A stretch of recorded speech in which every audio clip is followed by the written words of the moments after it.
Gênesis capítulo 6 nos joga de cara com uma das narrativas mais intensas sobre a natureza humana. É uma história sobre um mundo que se afundou tanto na corrupção que chegou a um ponto de ruptura. Mas, ao mesmo tempo, é sobre como a graça consegue brotar no meio do caos para oferecer um novo começo.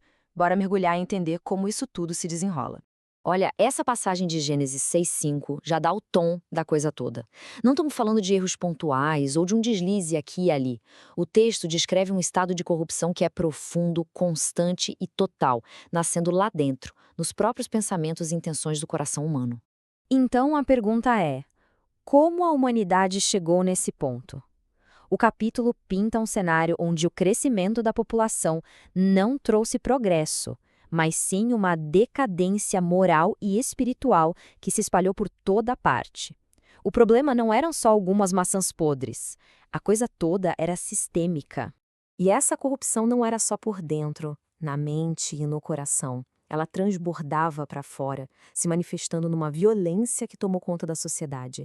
O problema não era de um grupo ou outro. A afirmação de que toda a carne havia corrompido o seu caminho mostra que a contaminação era geral, tinha atingido a sociedade inteira. Mas qual foi o estopim para essa decadência tão rápida e generalizada? A narrativa aponta para uma união bem misteriosa, que parece ter sido gatilho acelerando a queda da humanidade, ao quebrar uma barreira que era fundamental.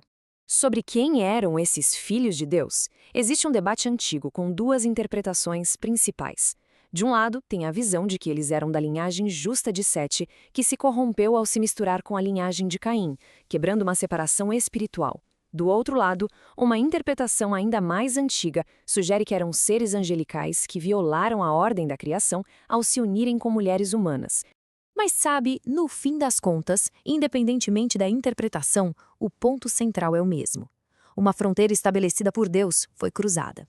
Seja uma mistura de linhagens espirituais ou uma transgressão sobrenatural, o resultado foi a contaminação da criação e uma aceleração absurda na propagação do mal. E qual é a reação divina a tudo isso? Bom, não é uma ira fria e distante, não.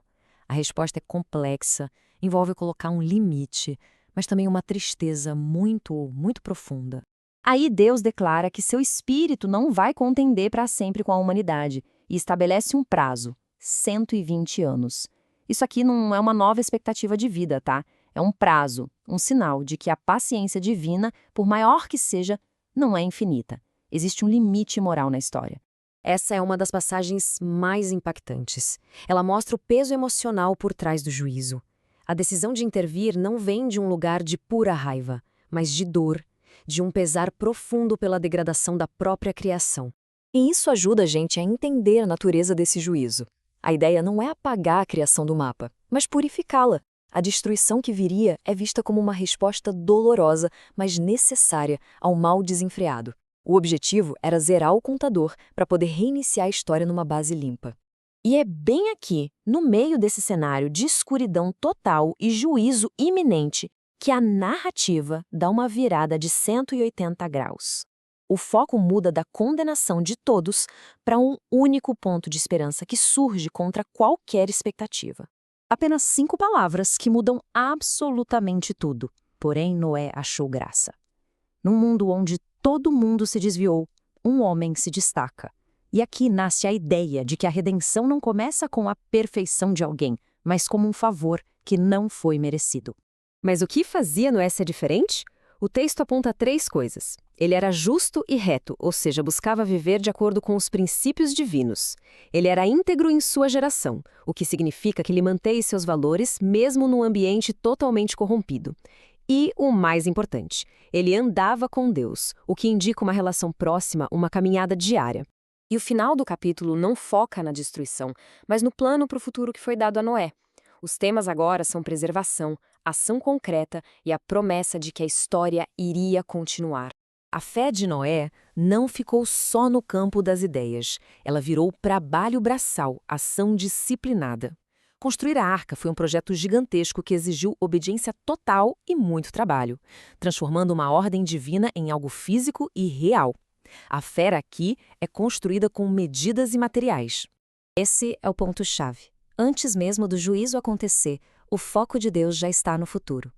A promessa de estabelecer uma aliança, um pacto, mostra que o objetivo final nunca foi só a destruição, mas sim restaurar o relacionamento e garantir a continuidade da vida. Resumindo, a arca era muito mais que um barco de fuga. Era um símbolo da preservação da vida, tanto humana quanto animal. O plano não era acabar com a criação, mas garantir que ela tivesse a chance de um novo começo, de reiniciar a história. E a gente termina com essa reflexão. A história de um mundo corrompido e de um único homem que andava com Deus deixa uma pergunta poderosa no ar. Até que ponto a integridade de uma só pessoa, no meio do caos coletivo, pode de fato alterar o curso da história? É algo para se pensar.